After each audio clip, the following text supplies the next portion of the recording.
কাবা ঘর নাকি হিন্দুদের টাকা তৈরি করা হয়েছে। আরে আপনার কাবা ঘরই তো হিন্দুর টাকা দিয়ে করা আছে। নাউজুবিল্লাহ। বলেছেন কি? বলেছেন আব্দুর রাজ্জাক বিন ইউসুফ। তাকে তো আমি হুজুরই মনে করি না, আলেম মনে করি না। বিশ্বাস করুন, ওয়াল্লাহ, আল্লাহর শপথ করে বলি, সে লেবাস লাগিয়েছে মুসলমানদের, দাড়ি লাগিয়েছে মুসলমানদের, টুপি লাগিয়ে মুসলমানদের, কিন্তু এজেন্ডা বাস্তবায়ন করছে খ্রিস্টান, ইহুদি, বিদুর্মীদের ডান হাত তুলে বলো ঠিক কিনা? না, কিভাবে বলতে পারো মুসলমানদের কাবা হিন্দুদের টাকা দিয়ে? মুসলমানের জবান দিয়ে কথা আসতে পারে না। হ্যাঁ, অনেকে প্রশ্ন আসতে পারে, হুজুর হিন্দুদের টাকা দিয়ে যদি কাবা তৈরি না হয়, কাবার ভিতরে 360টি মূর্তি তাহলে আসলে কোত্থেকে? মূর্তির সাথে হিন্দুদের রিলেশন, নিসবত, কানেকশন, মূর্তিগুলো আসলে কোত্থেকে? ইতিহাস পর্যালোচনা করলেই তুমি জানতে পারবা। মাদারিজুন নবুওয়াতের মধ্যে আব্দুল হক মুহাদ্দিস দেহলভী লেখে, এই কাবা সর্বপ্রথম তৈরি করেছে দুনিয়াতে ফেরেশতারা। একটু জবান খুলে বলে সুবহানাল্লাহ। এবার কাবা দিন দিন যখন যাচ্ছে একটু ভেঙে পড়ে যায়, এই দিক থেকে ওই দিক থেকে পুনর্নির্মাণ করার জন্য দুনিয়াতে সর্বপ্রথম আরেকবার এটাকে পুনর্নির্মাণ করলেন, সংস্করণ করলেন হযরতে আদম সফিউল্লাহ। আদম আলাইহিস সালাম চলে যাওয়ার পরে এই কাবাকে আবার পুনর্নির্মাণ করলেন হযরতে নূহ আলাইহিস সালাম। নূহ আলাইহিস সালাম চলে যাওয়ার পরে এই কাবাকে আবার পুনর্নির্মাণ করলেন হযরতে ইব্রাহিম খলিলুল্লাহ। ইব্রাহিম আলাইহিস সালাম বলে, আবু কুবাস নামক থেকে পাহাড় থেকে পাথর, জিব্রাইল, মিকাইল, ইসরাফিল, আজরাইল লক্ষ লক্ষ ফেরেশতারা পাথর সংগ্রহ করে দেয়। এই কাবা আমি নির্মাণ করতে করতে কাবার উচ্চতা এত উপর উঠে গেল, আমি আর উপরে লাগাতে পাচ্ছি না, কারণ তখন তো লিফট ছিল না, তখন তার সিঁড়ি ছিল না।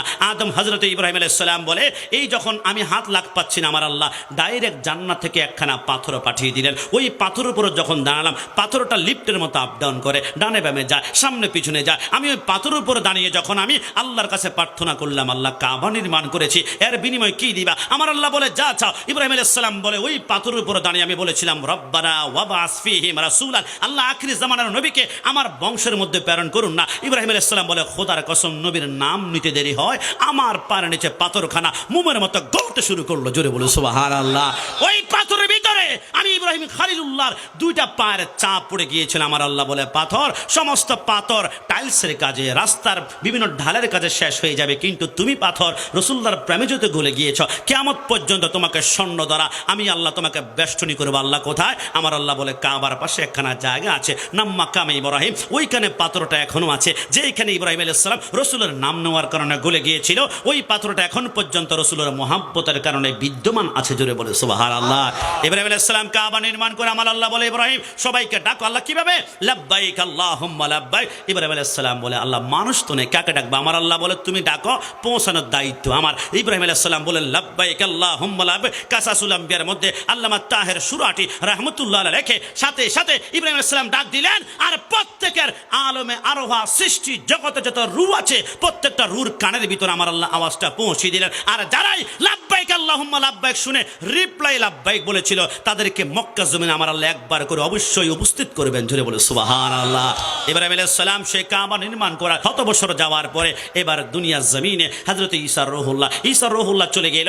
এবার মক্কাতে বিশেষ বিশেষ গোত্র ছিল, গোত্রের মাঝে খোজাজ নামে একটা গোত্র ছিল। ওই গোত্রের যিনি লিডার ছিল, এনার নাম ছিল আমির বিন সুহাইল। তিনি কি করলেন? তিনি একদিন চিন্তা করলেন, ব্যবসায়িক কাজের জন্য আমি সিরিয়া যাব। তিনি সিরিয়া গেলেন। সিরিয়া যাওয়ার পরে, কারণ সেইখানে 70,000 আম্বিয়া কারাম দুনিয়াতে আগমন করেছিল, সেইখানে অনেক মূর্তি পূজা চলছিল।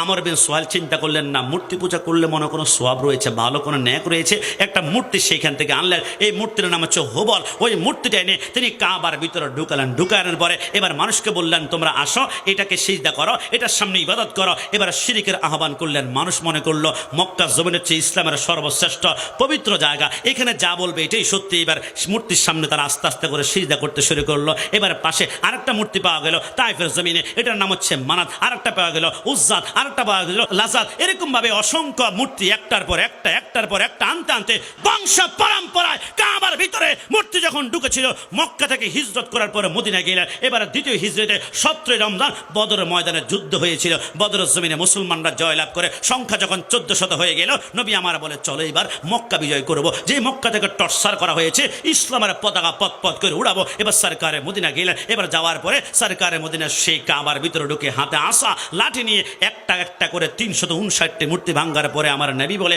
একটা মূর্তি লাভ পাচ্ছি না, আইনা আলিয়ু, আলী তুমি এই দিকে আসো কেন ইয়া রাসূলুল্লাহ, আলী তুমি আমার কাঁধে উঠো তো, একটু মূর্তিটা ভেঙে দাও ইয়া রাসূলুল্লাহ, আপনার কাঁধে উঠবো কেন ইয়া রাসূলুল্লাহ, আপনি বুঝে লাভ পাচ্ছেন। আমার নবী বলে আলী দেখো না লাভ তো পাচ্ছি না পাচ্ছি না পাচ্ছি না। আলী বলো নবী 1,00,000 বার দেখালে আপনি আমাকে বিশ্বাস করাতে পারবেন, আপনি পাচ্ছেন না কেন আলী ইয়া রাসূলুল্লাহ, আপনি আমাকে দেখাচ্ছেন যে লাভ পাচ্ছি না, কিন্তু একটু বলবেন নবী আপনি যখন মক্কার জমিনে ছিলেন নবুয়তের 41 বছর বয়সে, যখন আপনি আপনার ডানে আবু জাহেল, আবু লাহাব, উতবা, শাইবা রাতের বেলায় আপনাকে গ্রেফতার করে বলেছিল মুহাম্মদ সত্য নবী যদি হয়ে থাকো জমিনে দাঁড়িয়ে আসমানের চাঁদ 2 টুকরো করে দেখাও। নবী আপনি কি করলেন? জমিনে দাঁড়িয়ে আসমানের চাঁদটাকে ইশারা করলে 2 টুকরা হয়ে যায়। আপনি বুঝে এই মূর্তি লাভ পাচ্ছেন না? জোরে বলে সুবহান। সরকারে মদিনা কাবার ভিতরে 360টা মূর্তি ভেঙে দিয়েছিল, এবার সরকারে মদিনা কাবাকে পুত পবিত্র করে দিল।